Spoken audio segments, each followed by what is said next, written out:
Evidently, God has to, even though they're going through this, God has to have a hedge of protection for them to even go through it. Right.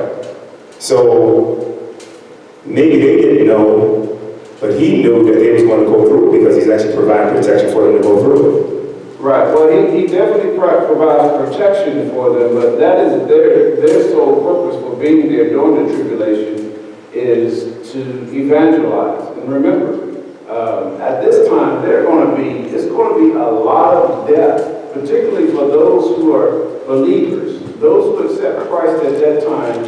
Chances are that they will be martyred, they will be killed. That is, would you say no? Absolutely, absolutely. You see that come up here in a little bit. And so it will be, in fact, it will get so bad that they will hide and they'll be crying out for the rocks to fall on them. Okay? Everybody else will be experiencing the judgment of God also, but just in a different way. Okay? He says in verse 13, then one of the elders answered, saying to me, these are those who are clothed in white robes. Who are they?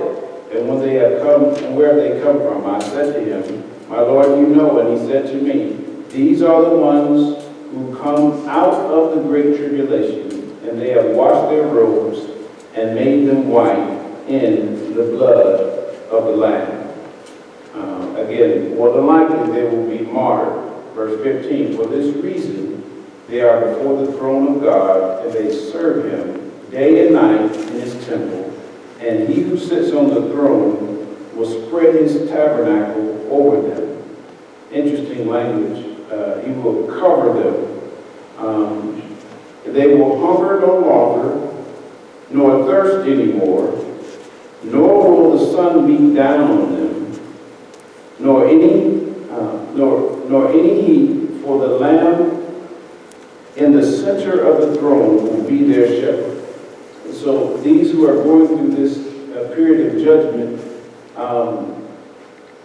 there will come an end to that, and Christ will basically shepherd them. All that they are lacking, he will provide for them. And it says that he will be their shepherd, and he will guide them to springs of water of life, and God will wipe away every tear from their eyes. So just imagine going through all of this judgment, watching your brothers and sisters die because of their faith. There's going to be a lot of crying, a lot of mourning. They won't have access to food because they won't have the mark of the beast. So it'll be a lot of shed tears. I said on last week it could be some shed tears after they realize what could have been theirs had they made a commitment. Not dogmatic about that, but we do know from the text that there's going to be some tears. It will be very tough time, and that brings us to chapter 8, where it's going to get much worse. Now, if you remember at the beginning of chapter 7, let's just go back real quick. He says, after this I saw 4 angels standing at the 4 corners of the earth. What were they doing? Holding the 4 winds. So they were basically holding back something, not just so that people could get scorched, but they were really holding back something. I think here in chapter 8, we're going to see an unleashing of the 4 winds. These angels are going to let what was to come in chapter 8. And it's let's just see what it says. It says, when the Lamb broke the 7th seal, because the Lamb was the only one that was able to open the seal. When he broke the 7th seal, there was silence in heaven for about a half an hour. Now just pause and think about that. All of this stuff is going on, and then all of a sudden, silence. for about a half an hour. Just nothing, no noise, no, just silence. Imagine that. You could be thinking about a whole lot in 30 minutes if you had gone through all that you had gone through. Some suggest that perhaps that half an hour was the half an hour of God's grace, His mercy, one more opportunity for them to commit their lives to Christ. Total silence.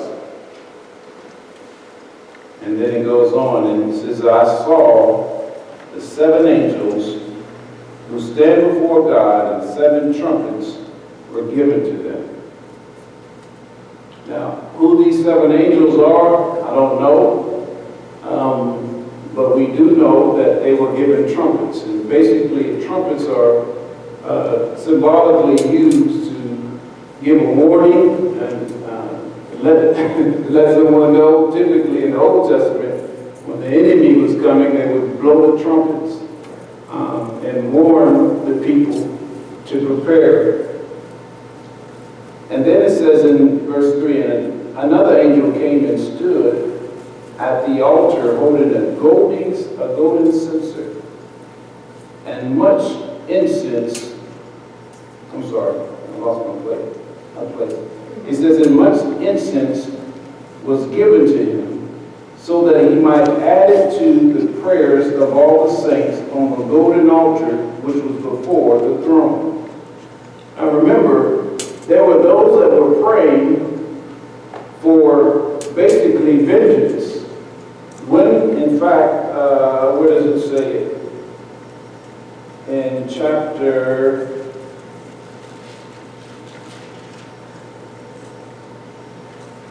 I think it's...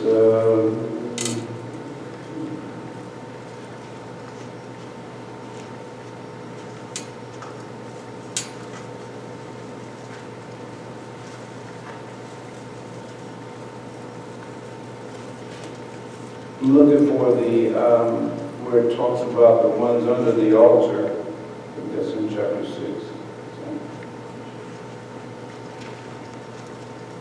Yeah, chapter 6, verse 9. 6:9. Yeah, when the Lamb broke the 5th seal, I saw underneath the altar the souls of those who had been slain because of the word of God and because of the testimony which they had manifested. That's what I was looking for. So here in chapter 8, he says in 3, another angel came and stood at the altar, holding a golden censer, and much incense was given to him, and that he might add it to the prayers of all the saints on the golden altar which was before the throne, and the smoke of the incense, which with the prayers of the saints, I believe that's what it's referring back to, went up before God out of the angel's hand. Then the angel took the censer and filled it with the fire of the altar and threw it to the earth. Before in chapter 7, verse 1, we see these angels basically holding back the winds, and now we're going to see an unleashing. He says they had this censer. He says, then the angel took the censer and he filled it with fire with the fire of the altar, and he threw it to the earth, and there followed pearls of thunder, and sounds, and flashes, and lightning, and an earthquake. The wind was let go. All that was held back in chapter 7 was unleashed here in chapter 8. Already bad. And if you read up to where we are, it's easy to forget that we had these riders on the horses. Remember those?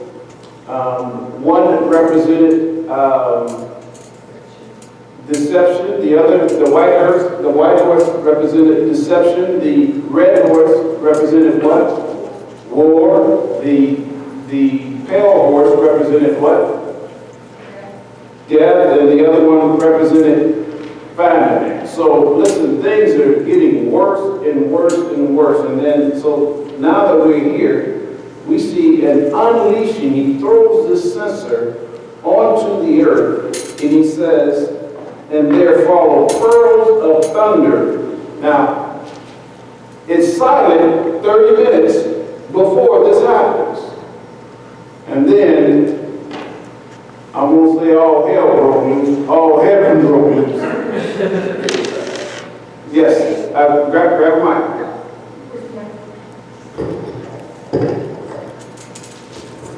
My question is, when you go back to verse 1 where it says in heaven, everything was silent in heaven for about 30 minutes. Right. It didn't say everything was silent on earth. Right. So you would think possibly that there was still all the other things going on the earth during that time. Am I correct? Perhaps, so then yes. when this unleashing occurs, I'm wondering if looking at it as another symptomatic thing that's just happening. They're not looking at it as an unleashing at this point. Well, I don't know what they're thinking, but we do know that things have gotten so bad that it's unbearable to the point that they want the mountains to fall down on them. They would rather be dead. And so I don't know if during this 30-minute period there is a pause in all that's going on. I don't know that because you're right. This silence is in heaven. And so I guess most would think that because heaven is silent, then everything else would be silent also. We don't know dogmatically. But now that this censer has been thrown onto the earth, we see pearls of thunder and sounds and flashes of lightning and an earthquake. And then verse 6, and the seven angels who had the seven trumpets prepared themselves to sound them. So now, all of that having gone on, now the trumpets are sounded. And usually, in an Old Testament context, when you heard the trumpets, you were expecting something bad to happen. And so now we get to verse 7. It says, the first sounded, and there came hail and fire mixed with blood. And they were thrown into the earth, and a third of the earth was burned up, and a third of the trees were burned up, and all the green grass was burned up. So 1/3 of the entire earth is basically on fire. That's your first trumpet. Yeah, I mean, when you see the images of California, the wildfires in California, listen, that's just a cigarette butt compared to what will be happening when this first trumpet is blown. A third. Just imagine, fire everywhere.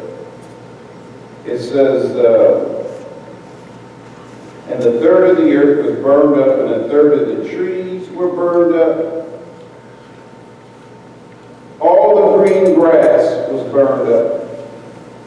And then, verse 8, the second angel sounded, and something like a great mountain burning with fire was thrown into the sea. So not only do you have the earth that is being affected by, but you have a third of the water. It says something like a great mountain burning with fire was almost, if you think about a volcanic reaction. It's like a mountain on fire, something like that, thrown into the sea. It says, and a third of the sea became blood. So now you're affecting the land, you're affecting the sea, marine life, travel, everything is affected. He says, and a third of the sea became blood, and a third of the creatures which were in the sea and had life died, and a third of the ships were destroyed. No more imports.